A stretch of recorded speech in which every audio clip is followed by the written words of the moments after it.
What's happening, y'all?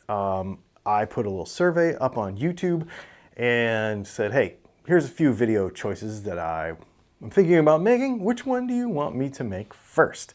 And so it happens to be a look back at this here Gibson SG Junior.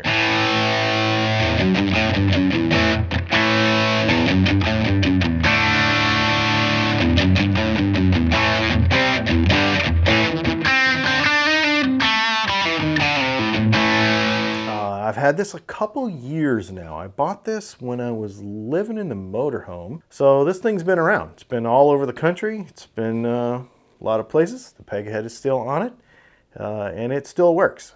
So I'm just gonna give you some thoughts about owning it for a couple of years. Now, I did put it up for sale briefly because I'm dumb and that was a stupid idea. So I took it down a couple of weeks later because I just love this guitar so much. It's been kind of a dream piece for me.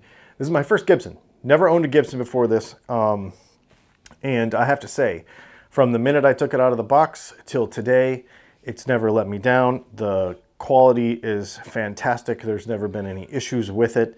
We'll talk about the physical limitations of it, but you know, it sounds freaking amazing.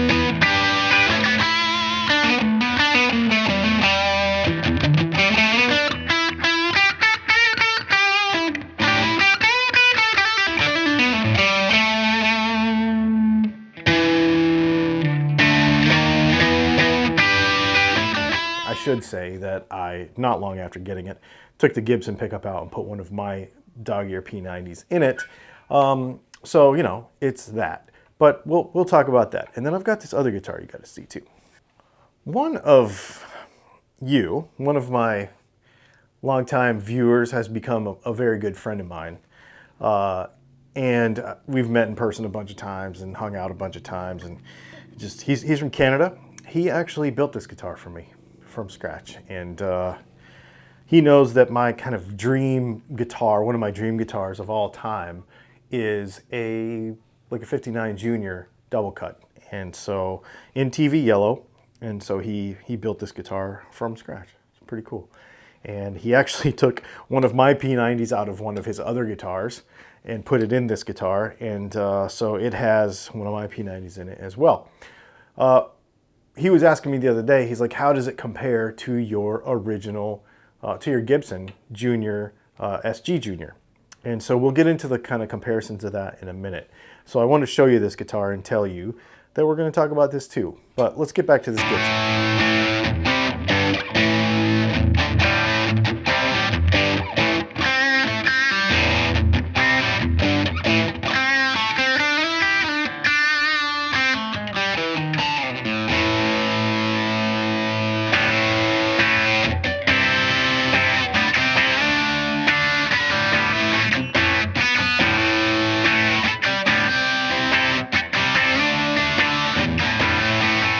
First of all, let's talk quality. Obviously, that's a thing that I would know when it was brand new, and it was fine. This guitar was 100% fine coming out of the box. I bought it at the Gibson garage in person, and it's been fine. I have purposely not been cleaning it up. I want it to kind of age and get kind of crusty because this is just one of those guitars that I want to feel old after a while. So I'm not saying I let it get gross, but I do kind of allow my, you know, like it's starting to smudge. It's starting to fade off on the corners where my arm hits it because I do play it quite a bit. I don't worry about belt buckles. I don't worry about a knife clip in my pocket. Even so, it really hasn't gotten beat up. But I do play it a lot, and it's very good. I don't dust the peg head. It's kind of gross. Right now it's got string joy 10 to 48 on it. I experimented with a couple of different string weights, but it just seems to like 10s.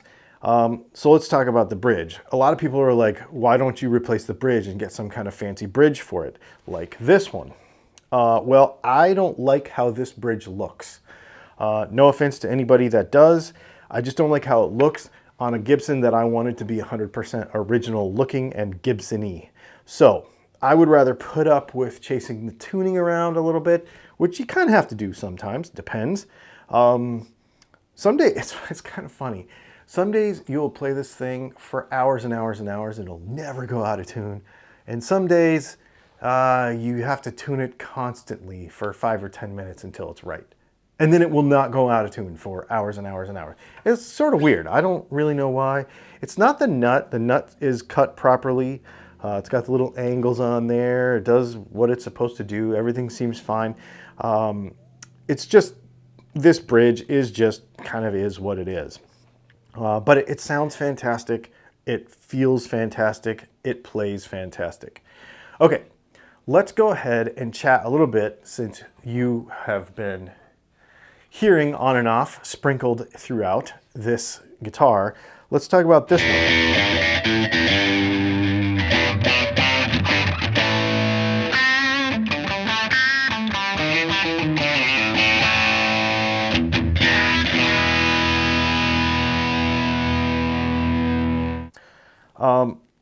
They sound different.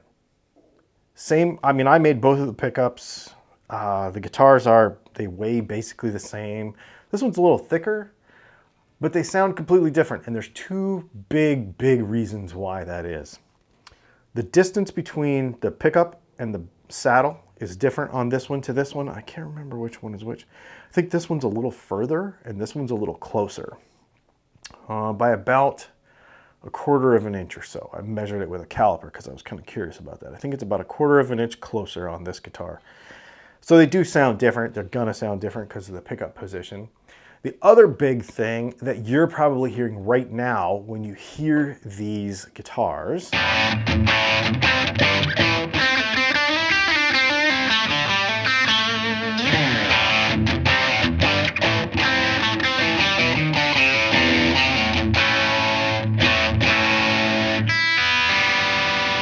is I've got Stringjoy Orbiter 9.5s on this guitar and the Stringjoy non-coated 10 to 48s on this guitar. And these are pretty old. These strings are pretty old. I play them completely differently because of that. Same scale length, same everything, but the neck is a little wider on this one and it's a little thicker, fatter. This one's got a smaller neck and it's got a little narrower nut. So I tend to play this guitar a little bit differently. I found as soon as I sat down with this one that I ended up playing it differently. Lighter touch, definitely lighter touch. This one, I play hard, like literally just jam on this thing. Yeah, it's amazing. I play this one hard. This one, I play it hard too, but it's just different. It just feels different. I don't like it any less, it's just different. And you just approach the guitar differently, which is very interesting. I would recommend that you buy one of these. Unfortunately, they don't make them anymore. I think the year after I bought this, they discontinued them. So I don't think you can buy one. But I would definitely recommend if you have like a hankering for an SG to get one. The thin body, they're light, they feel good. The whole neck dive thing is totally made up. That's totally stupid. The thing plays great and feels great and hangs great and sounds great and everything about it is great. I really love this guitar a lot. So I know this isn't much of a technical video, but there's a couple of things and the reasons why we did it. One is I wanted you to hear my P90 because this is a freaking amazing pickup. I wanted you to hear the Origin Effects Halcyon into the Black Star because it sounds amazing. And I wanted you to hear my buddy Don, his creation, and the very cool guitar that he was nice enough to build me and kind of see the difference.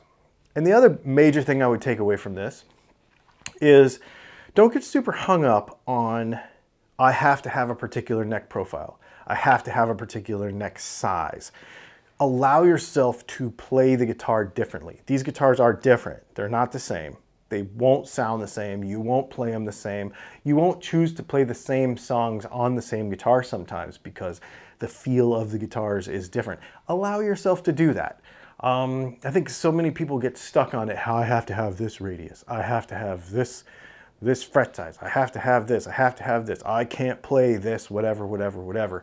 And I think if you just let yourself, you will be able to. Even if it takes an afternoon to adjust. You know what I mean? I think it's worth doing. So there's a little bit of a lesson in these two guitars in that even though they're not the same, even though they're a bit different, just allow yourself to let them be different. And don't worry about comparisons. Don't worry about, does it sound the same? Just let them be different. Let guitars be what they are. That being said, I'm super stoked about owning a Gibson. And probably by the time you see this video, you'll know that I actually own another one. And actually, I already own a Gibson acoustic too. So kind of having fun with this Gibson stuff lately. So you're going to see more Gibson videos. Sorry. Anyway, thanks for hanging. I'm not sorry, actually. I really like this stuff. Thanks for hanging out, and we'll see you in the next video. Make sure you hit the subscribe button and the like button. Do all the things. Check out the links below. If you really want to directly help out the channel, make sure that you go to Dylan Talks Tone and buy some pickups, because that's what we do when we're not shooting videos. Thanks for hanging out, and we'll see you later.